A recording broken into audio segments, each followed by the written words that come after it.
everyone. Welcome back to another episode of the Black Liberation Tech podcast. I'm your host, Dr. Renee Jordan, and today we're going to do a Q&A.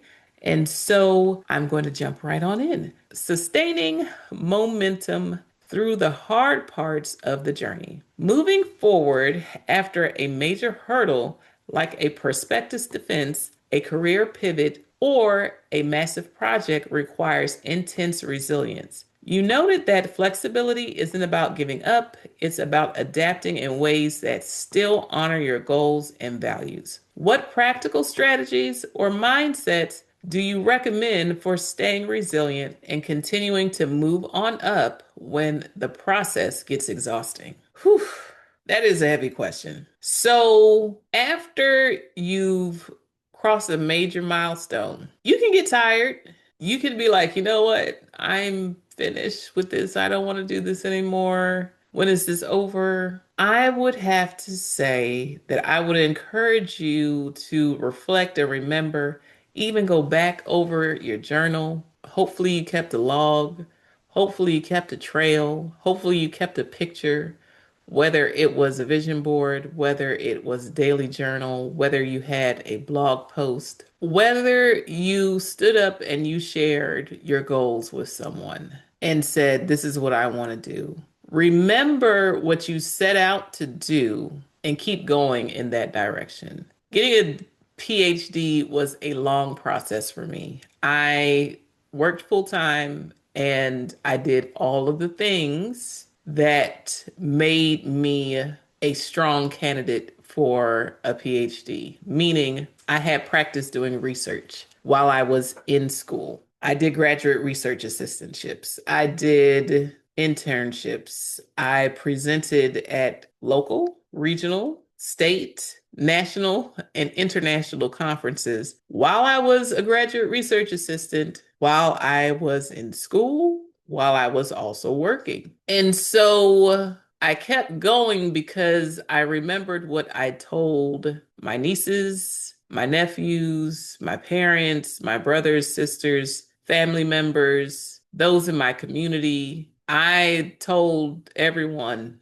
I was going to get a PhD. And it's not to say that they would be fine if I decided not to do it, but I remembered why I wanted to do it in the first place. My purpose for getting a PhD was so that I could go as far as I could in my educational journey. That had to switch from me wanting to do it for everybody who looked like me to me wanting to do it simply for myself, because I had the opportunity to hear the reasons why others were getting a PhD, and a woman said that she was doing it for fun.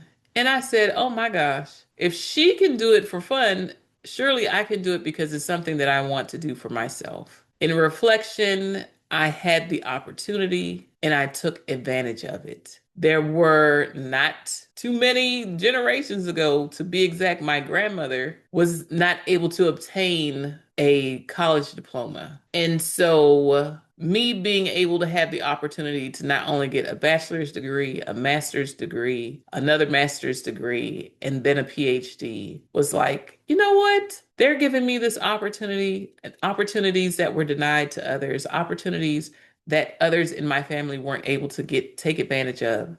I did have a cousin on my dad's side who earned a PhD as well. So I'm not the first in the family to get a PhD, but I was the one who was seeking out one at the time. And so I wanted to do that for myself. And I wanted to do that for myself so I could have more opportunities available to me. I wanted to see how far I could go. I wanted to get to the end of this series of questions that I had that led me on this journey. And that is what motivated me to keep going. And a part of that motivation was recognizing that all of the preparation that I needed to make it through the program had already taken place. So with each milestone, if you will, I already completed the work. I already prepared. I already learned the lessons.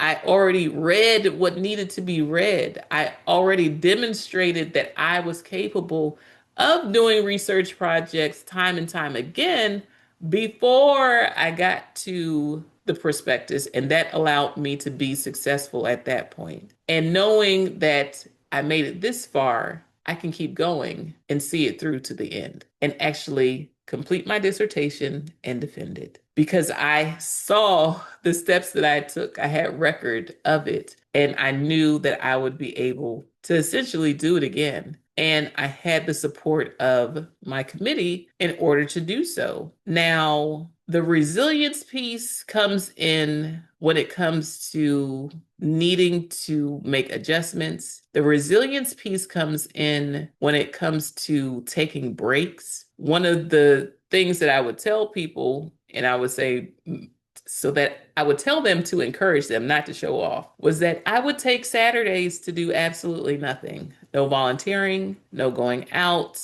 to do anything related to schoolwork. I would vegetate. I would treat myself to breakfast, brunch, dinner. If I connected with someone, I was connecting with my friends in order to talk and catch up and see how they were doing. But I would take that time to make sure that I did the things that I enjoyed for myself outside of school, outside of work, outside of whatever adult responsibilities came with my journey. And so being able to take that time to just be the fun Renee, to just be the silly Renee, to be the relaxed Renee, to be myself, to chill, that allowed me to keep going because I would have a break.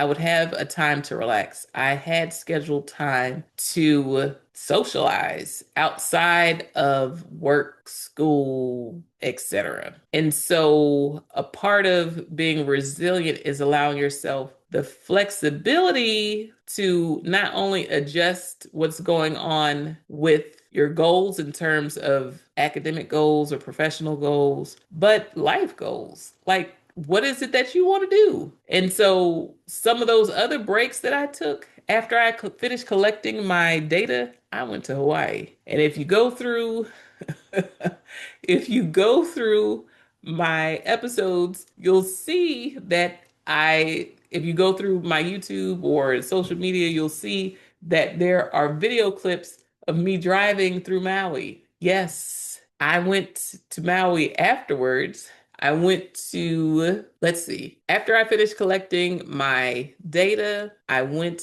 to Honolulu, Hawaii. So I went to Waikiki and I enjoyed myself for almost a week. I told my girlfriends, hey, y'all can meet me here. I'm going to be here from this date to this date.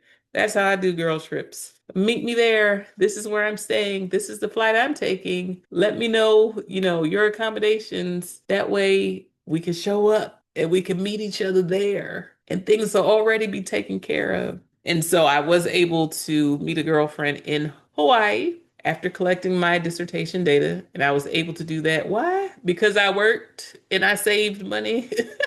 And I also kept my eye out on flight sales. And someone nudged me and said, hey, Renee, look at the tickets to Hawaii. And I said, oh my gosh. And so I went and had a good time. And so a part of that flexibility requires having balance. And you decide what that balance looks like for you. Some people may not take breaks and they keep going, but also some people, they don't take breaks, they keep going. And I don't know how much of a balance they have. I'm not sure how content they are, even when they are successful, if it's satisfying, if they're content. I reached a goal. I reached a part of a goal. I made progress. I'm going to stop and celebrate. And so that helps me to encourage myself and not want to give up. And it also allows me to honor my values because I value life and what it has to offer and the opportunities that it brings, not only in terms of academic and professional, but enjoyment. And I often reflect on what the data says about those in Europe who take and vacation months at a time. And I say, if they can do months, I could do a week. I could do a few days here and there. At one point, I was taking off a week, like the last week of each month or something. And whether that was to go to a conference or to go on a vacation or to take off so I can focus on writing, I put in that flexibility when it came to my schedule and my calendar so that I could ensure that I had a good quality of life as I went through this arduous process of getting a PhD. And so while you're working on big projects and big goals, I hope that a part of your goals and a part of your values include enjoying time by yourself and with those you love. So, with all that being said, thank you again for listening to another episode of the Black Liberation Tech podcast. I'm your host, Dr. Renée Jordan. Please feel free to like, subscribe, and share, rate, and review the podcast to help it become more discoverable. And until next time, take care. Bye bye.